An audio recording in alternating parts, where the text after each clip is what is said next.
Hey, it's Lori, Dr. G, working with sensory information to support those in the homeschooling world. What's old is new again. What's new is old. What's old is new again for me. I'm working to support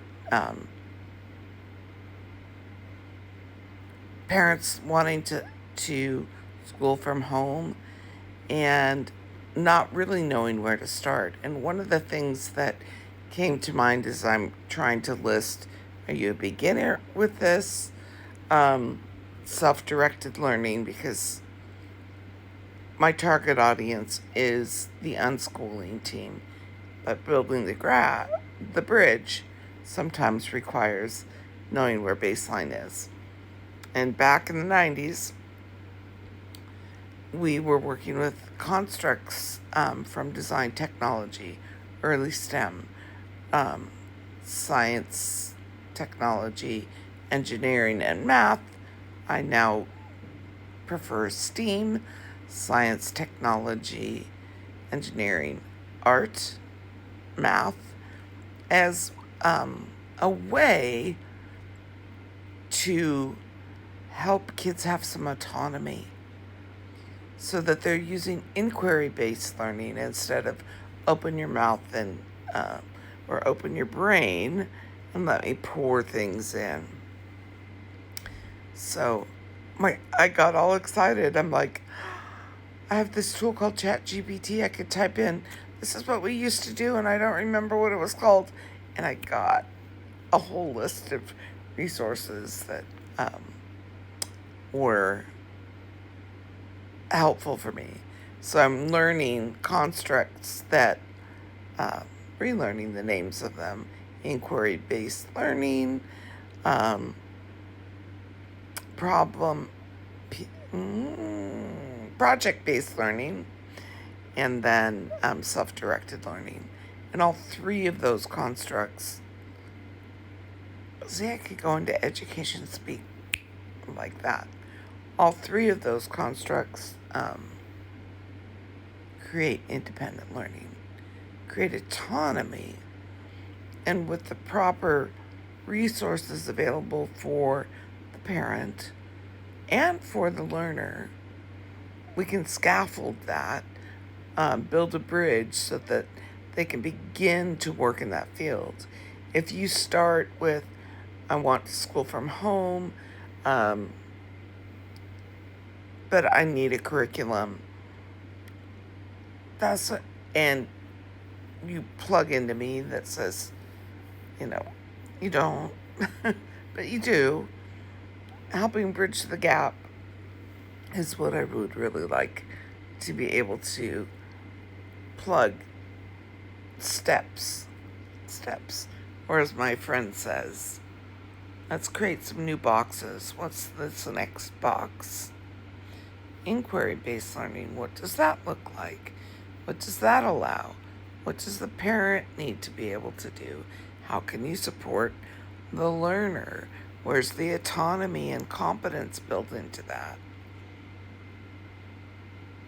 The other thing that I'm really intrigued by is this notion of a 2-hour schooling model, which is being implemented so that skills based learning, such as fluency or developing math facts, or just a lot of those algorithmic pieces of information that help us, even though we have calculators, being able to estimate how much your stuff in your cart's going to cost is not a bad idea.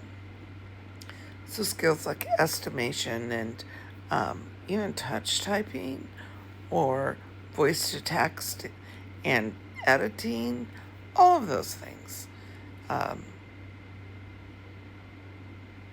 Being able to spell really simple words, or there's, I'm still playing with that one. However, this is the point. The 2-hour learning model allows for computer adaptive interfaces with some really good gamification to help support the parent, the instructor who does not want to miss anything, and support the student with their little dopamine hits.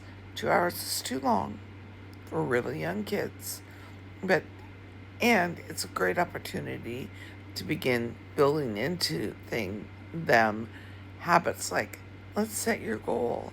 How long do you think you can work? Okay, 4 minutes, perfect. Ready? Okay, make sure they're ready to go. We've got it pulled up.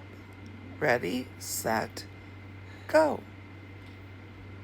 If all they get is 4 minutes, an ADD kid needs to build stamina.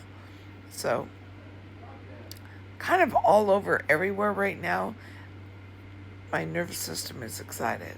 I love it when I find a way to repurpose old experiences into new models.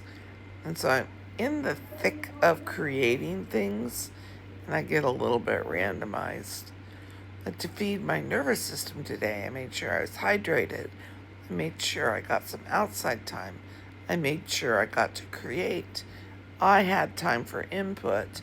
I had time to just stare at the sun or stare outside and watch people. I had time for socialization.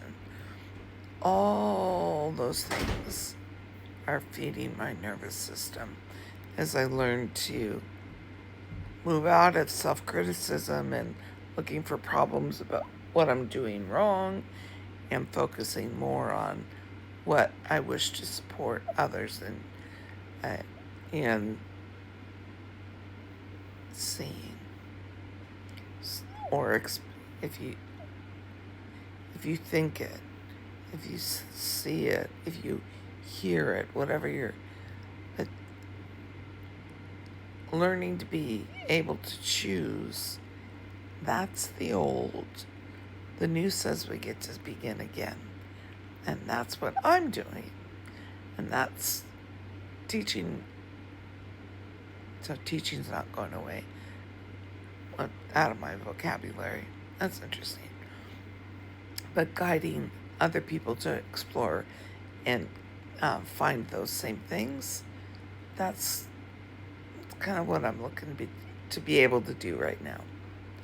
So my nervous system's, I'm on joyful, and I know I'm going to be not exhausted, but this momentum is for a window. I don't have to push through it. I don't have to make it perfect. I just get to work with it.